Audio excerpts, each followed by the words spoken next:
Maths के आज के ऑनलाइन सेशन में आप सभी का स्वागत है। किसी भी क्वेरी के लिए इस नंबर पर कॉन्टैक्ट या व्हाट्सएप कर सकते हैं। आज हमारा जो टॉपिक है वो है पीरियोडिक फंक्शन का। पीरियोडिक फंक्शन में जो आपका वर्ड यूज हुआ है पीरियोडिक, सबसे पहले आपको इसकी जानकारी होनी चाहिए कि पीरियोडिक का मतलब क्या है। तो पीरियोडिक का जनरल मीनिंग क्या है, एक चीज़ जब अपने आप को रिपीट करती है, जैसे हमने एक सर्किल बनाया, ये अपने आप को रिपीट कर रहा है इस तरीके से, तो ये चीज़ पीरियोडिक हो गई। या हम एक वेव बनाते हैं और वेव अपने आप को क्या करती है, रिपीट करती है। इस इंटरवल के बाद ये क्या कर रही है, अपने आप को रिपीट कर रही है। तो ये सब सिस्टम क्या कहलाता है, ये सिस्टम कहलाता है पीरियोडिक। अब दूसरा जो वर्ड है वो क्या है, वो है आपका फंक्शन का।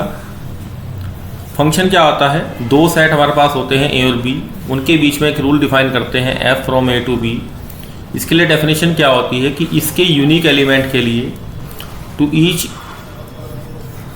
Each element of, unique word आएगा हमारा बी के साथ, to each element of the set A there is a unique element of the set B. तो यहाँ पे हमारे पास क्या आना चाहिए, हर एलिमेंट के लिए जो मैपिंग आएगी, जो इमेज आएगी वो यूनिक आनी चाहिए। इसका मतलब एक एलिमेंट की दो इमेज हमारे पास नहीं आएंगी। इसको हम जनरली फंक्शन नहीं बोलते हैं 12th लेवल तक। कुल मिला के ये जो फंक्शन होता है, पहले भी बताया गया था आपको, ये हमारा सिंगल वैल्यूड फंक्शन होता है। और 95% स्टडी जो हम करते हैं वो आपकी सिंगल वैल्यूड फंक्शन की होती है, मैनी वैल्यूड फंक्शन की नहीं होती।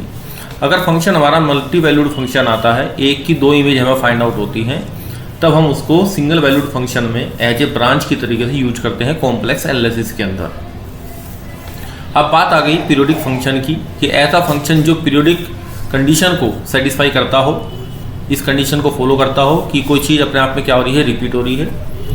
तो डेफिनेशन देखिए, a real function F from a to r is said to be periodic function if there exists a positive real number p such that f of x plus p equal to fx equal to for all। f of x plus p किसके बराबर आएगा हमारे पास, f of x के बराबर आएगा। अब ये definition किस तरीके से ऑपरेट की गई है कि हमने एक p नंबर कहता है पॉजिटिव रियल नंबर है, वो हमने p x में ऐड करा, ऐड करने के बाद फंक्शन पे ऑपरेट करा, ऑपरेट करने के बाद हमारे पास fx आना चाहिए। तो ऐसे पहली बात तो ये आती है कि ऐसे p जो नंबर हमारे पास आएंगे वो कितने आएंगे। तो यहाँ पे p टेक्स मैनी वैल्यूज़, ये चीज़ हमें कैसे पता लगेगी, एक एग्जांपल के माध्यम से सीखेंगे अभी। उसके बाद आप देखिए p की जो बहुत सारी वैल्यूज़ आएंगी, कौन सी कंसिडर करनी चाहिए। तो डेफिनेशन क्या कहती है, the least positive real value of p such that f of x plus p equal to fx is called the periodic period of fx।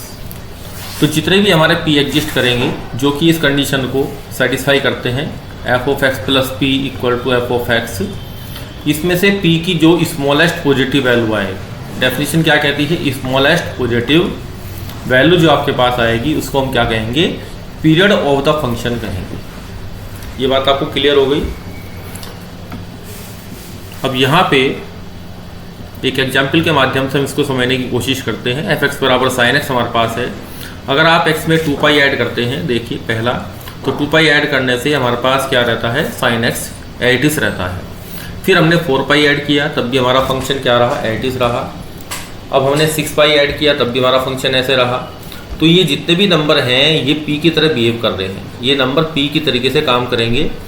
f of x plus p जो हमारे पास आएगा वो fx ही आएगा। ये चीज़ हमने इसमें सीख ली है, पीरियड्स ऑफ साइन एक्स। तो ये हमारे पास क्या है, पीरियड्स हैं। अब पीरियड के बाद एक नेमिंग आती है फंडामेंटल पीरियड।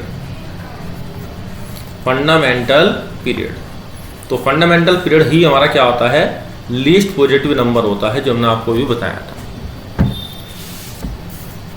अब इनमें से हमें क्या ढूंढना है कि जो वैल्यूज हमें ऑब्टेन हुई थी उनमें से सबसे छोटा नंबर कौन सा है। तो 2 पाई हमारे पास सबसे छोटा नंबर है जो कि पॉजिटिव है और पीरियोडिक की कंडीशन को सेटिस्फाई कर रहा है। तो इसलिए 2 पाई हमारे पास पीरियड होगा किसका, साइन एक्स का पीरियड बन जाएगा। अब हम सभी ट्रिग्नोमेट्रिक फंक्शन के लिए क्या देखेंगे, पीरियोडिक कंडीशन को देखेंगे। सबसे पहले आप ये देखिए कि जो साइन एक्स का ग्राफ है उसमें जो हम 2 पाई ऐड कर रहे हैं तो किस तरीके से बिहेव कर रहा है। तो एक्स वाई एक्सिस में जब आप साइन एक्स का ग्राफ बनाते हैं तो साइन एक्स का ग्राफ किस तरीके से आपका मूव करता है। अब यहाँ पे ये नंबर 0 है, ये आपका पाई है, ये आपका 2 पाई है। अब देखिए एक साइकिल पूरी होने के बाद, ये साइकिल पूरी हो गई, इसको बोलते हैं एक हमारे पास साइकिल। पीरियोडिक फंक्शन में हमेशा एक साइकिल होती है, जैसे सर्किल एक बार जहाँ से चला वहाँ पे घूम के वापस आएगा, फिर यहाँ से हम सर्किल बनाते रहेंगे, तो ये होती है पीरियोडिसिटी। अब यहाँ के बाद जो हमारा ग्राफ है वो अपने आप को रिपीट कर रहा है। तो देखिए यहाँ से यहाँ तक मैंने इसको डार्क कर दिया है, ये अपने आप को रिपीट कर रहा है। तो ये जो हमारे पास लेंथ है कितनी है, 2 पाई है। तो इसका मतलब क्या हुआ कि sin x का जो पीरियड है, अब देखिए यहाँ जो वैल्यू हमारे पास थी 0 पे, और जो वैल्यू हमारे पास कितने पे आई, 4 पाई पे, ये आपका 3 पाई है, ये आपका 4 पाई है। तो फंक्शन की वैल्यू सेम आ रही है। तो इसका मतलब 2 पाई या 4 पाई या 6 पाई पे फंक्शन अपनी वैल्यू क्या देगा, सेम देगा। इसलिए जो कंडीशन आपको दिखाई गई है 2 pi plus x, 4 pi plus x, 6 pi plus x, तो ये क्या देगा, sin x हमें देगा। तो हमें लीस्ट पॉजिटिव देखना है, तो 2 पाई हमारे पास क्या आ जाएगा, पीरियड आ जाएगा फंक्शन का। इसी तरीके से cos x का ग्राफ बनाएंगे। अभी हम देखते हैं, पहला ग्राफ हमारे पास क्या था sin x का, उसका हमने पीरियड कितना बनाया, 2 पाई। इसका ग्राफ मैंने भी आपको बना के दिखाया था। इस तरीके से एक साइकिल बनाएंगे, फिर उसके बाद आके पीछे रिपीट करेंगे इस तरीके से। सेकंड जो हमारा ग्राफ है वो कितना है, cos x का है। cos x का ग्राफ आपका देखिए कैसे बनता है, इस तरीके से बनता है। ये ग्राफ आपको अच्छे तरीके से आने चाहिए, तभी आप इसकी पीरियोडिसिटी समझ सकते हैं। तो यहाँ से लेके जहाँ मैंने इसको डार्क किया है, ये जो नंबर हमारे पास है ये 90 डिग्री है, ये आपका पाई है, ये आपका 3 पाई बाई 2 है, और ये आपका 2 पाई है। तो ये इसकी एक साइकिल हो गई 2 पाई की। इसके बाद ये अपने आप को रिपीट करेगा, इससे आगे भी और इससे पीछे भी। तो फंक्शन का जो ग्राफ है उसको देखने से हमने पीरियोडिसिटी की जानकारी ले ली है। अब तीसरा ग्राफ देखते हैं tan x का। तो सबसे पहले tan x का ग्राफ आपको बनाना आना चाहिए। ग्राफ किस तरीके से बनता है कि यहाँ पे 90 पे आपके पास क्या होती है, एसिम्पटोट वाली लाइन होती है, और यहाँ पे आप क्या करते हैं, ग्राफ ड्रॉ करते हैं। तो ग्राफ ड्रॉ करने से इसके बाद जब दूसरी लाइन हम बनाएंगे तो देखिए पाई के अंतर पे ये ग्राफ अपने आप को क्या कर रहा है, रिपीट कर रहा है। तो इसलिए इसका पीरियड कितना हो गया, 2 पाई। तो फंडामेंटल पीरियड आपको याद होने चाहिए। cot x का जब ग्राफ बनाएंगे उसका ग्राफ किस तरीके से बनता है, इस तरीके से बनता है। यहाँ पे पाई होता है, इस तरीके से साइकिल क्या होती है, इसकी रिपीट होती है। तो जो tan x और cot x है, इनकी जो साइकिल है उसकी जो लेंथ है वो हमारे पास पाई की है। तो इसलिए इनके जो पीरियड आएंगे वो हमारे पास पाई आएंगे। नेक्स्ट sec x है। sec x इस तरीके से बिहेव करेगा जिस तरीके से cos x हमारे साथ क्या करता है, बिहेव करता है।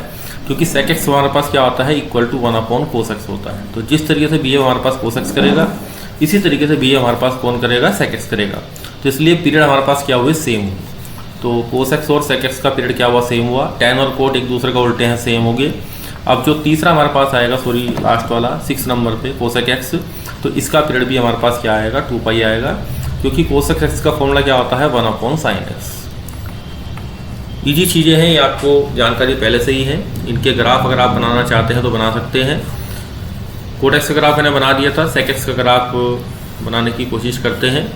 तो जहाँ पे आपका cos x का ग्राफ है उसी को हमें क्या कर देना है, उल्टा कर देना है। जहाँ जहाँ वो 0 रहेगा वहाँ पे लाइन खींच देनी है। इस तरीके से आपका ग्राफ बनना शुरू हो जाएगा। ऐसे आप बनाएंगे, इस लाइन को टच नहीं करेंगे। अब बनाते हैं किसका, cosec x का। cosec x का ग्राफ देखिए, इसमें sin x का ग्राफ जहाँ पे बना था, जहाँ जहाँ sin x का 0 था वहाँ पे आप डॉटेड लाइन बनाएंगे। और उसके बाद जो एक यहाँ पे एक आपका ये कर्व बना था उसको आप क्या करेंगे, उल्टा कर देंगे ऐसे। इसी तरीके से ये यहाँ बना था, तो ये जो ग्राफ का जो पोर्शन है हमने आपको सिखाया था, इस तरीके से आपके ग्राफ बनने शुरू हो जाएंगे। तो जनरली अगर आपको ध्यान नहीं आ रहा है तो cos x के ग्राफ की सहायता से, cos x ग्राफ किस तरीके से चलता है आप ऐसे इसको लर्न कर सकते हैं। इसी तरीके से sin x का ग्राफ आपका इस तरीके से चलता है। उसी को क्या करना है, केवल आपको उल्टा कर देना ऊपर की तरफ। क्योंकि आप यहाँ की चीज़ ध्यान से देखिए, sin x की वैल्यू हमारे पास कहाँ लाई करती है, -1 से 1 के बीच में लाई करती है। तो जो cosec x की वैल्यू हमारे पास है वो या तो हमारे पास -1 से छोटी होती है या 1 या 1 से बड़ी होती है। वजह आपको बता दी है, क्योंकि जब